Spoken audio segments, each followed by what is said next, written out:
Welcome everybody to another video from Robotic Mower Services. We got our 315X that we use for mowing a part of the yard around here upside down on the workbench because I was going to change the blades in it, but decided while I was doing this, I'm going to improve the cutting ability of this mower. And you're probably wondering how I'm going to do that.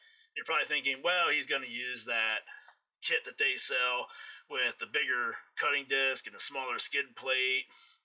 Not on this one.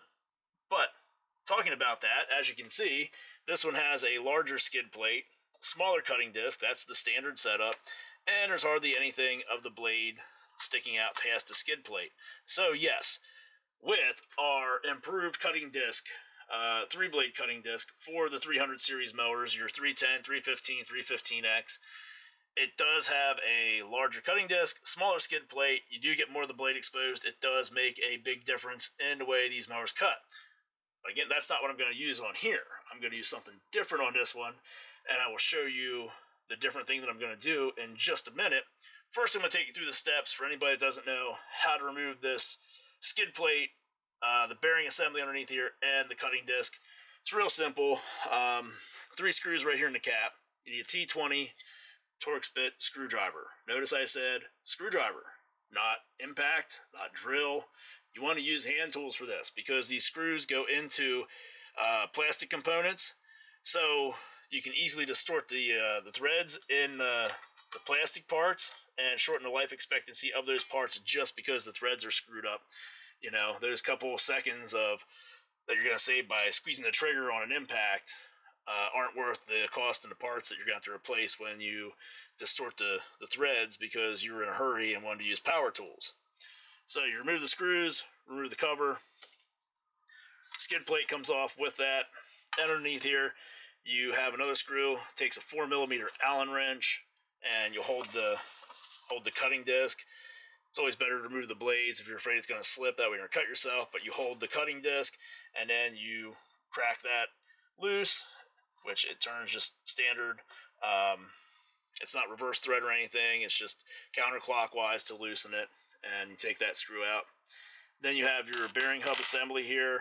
If you can't just squeeze that and pull that right up, take the 3 screws that you took out of that cap that runs top, take 2 of them, and what you'll do is you'll put them in the hole, turn them backwards a little bit till you feel them pop into place. Then you know they're lined up, and you're not going to screw up or distort the threads in that plastic housing. Turn them in there just a turn or two. With those 2 screws in there, now you can grab a hold of these screws and you can wiggle this bearing hub assembly, and there you go. Comes out much easier. No pullers, no cutting, no nothing like that. The cutting disc, the original ones, they used tapered head screws, and they also used the T20 Torx bit. So again, your screwdriver, and you'll hold the disc and you'll just crack those loose, take them out. Now when I say a tapered head, you can see the holes in here. They're countersunk, they're tapered so that the tapered head of the screw fits in there and everything is just flush right across there. You know, that's the way they were designed to work together. We're not going to use those screws, we're not going to use this cutting disc, and we're not going to use that skid plate, because what we're going to put on this baby is a 5-blade cutting disc. Oh my god, you can't do that, right? Because the 5-blade cutting disc is only made to work on the 430s, 450s, 520s, and 550s. It won't work, it's too big, it'll never fit. Oh, you're going to cut your wires. Doesn't look like I'm going to cut the wires. The wires are here, cutting disc is back there. This is the 5-blade cutting disc for the 430s, 450s, 520s, and 550s. This, as you can see, which is smaller, is the 5-blade cutting disc for the 310, 315, 315X, and 415X. Now, just like the other 5-blade cutting discs, you have to use the right hardware. You can't put those tapered head screws back in there. You have to use the flange-headed screws, like this right here. So it fits tight against the mounting surface of that 5-blade cutting disc. Now, when you put this back together, you will put the 5-blade cutting disc on there. You'll put your flange head screws in, again, using a T20 Torx bit screwdriver. Then you're just putting everything back together in reverse order that you took it apart. Put your bearing hub assembly back in there. You put your screw down through the center of that, and then you'll put on the new skid plate, which is smaller. So we now have a 5-blade cutting disc, which is larger than the original 3-blade cutting disc. And we have a skid plate, which is smaller than the original skid plate. So now we have 5 blades that have more surface exposed than the original cutting setup. This cutting disc is the same size as the improved 3-blade disc, and this is also smaller, just like the one in that kit as well. Big thing here is, put this back on there so you can see what it's like when it's all done. The big thing here is you have to use everything all together. As we've explained in all these videos about the cutting discs, whether it's the improved 3-blade or the 5-blade, you have to have the cutting disc, you have to have the proper screws to mount it, and you have to have the skid plate that goes with it to make everything all work together so you get the best performance. If you try to buy just the 5-blade cutting disc and reuse your tapered head screws, they don't fit in there right, and you can easily crack this cutting disc. It can break, it can fly apart, it's a safety issue. You don't want to do that. If you use your old skid plate and put that on there, then you're going to have less of the cutting blade surface exposed, so you're back at square one.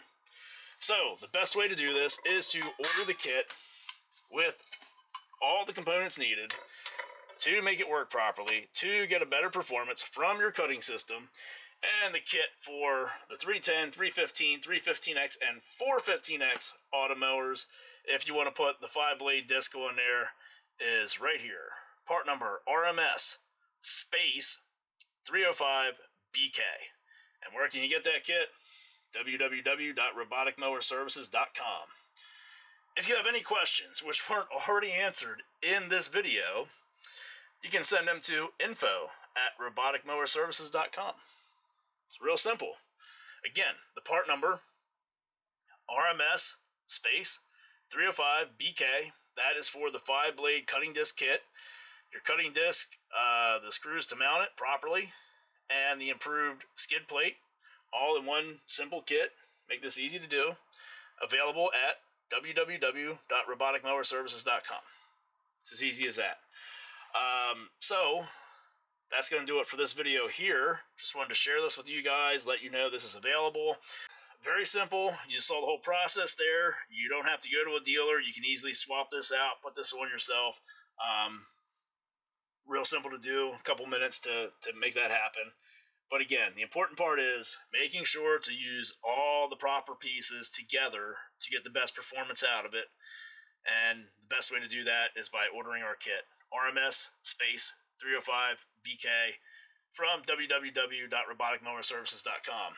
If you're seeing this video and you're like, oh, I don't really want the 5 blades, I'd rather just have 3, we do have that kit, like I mentioned at the beginning of the video.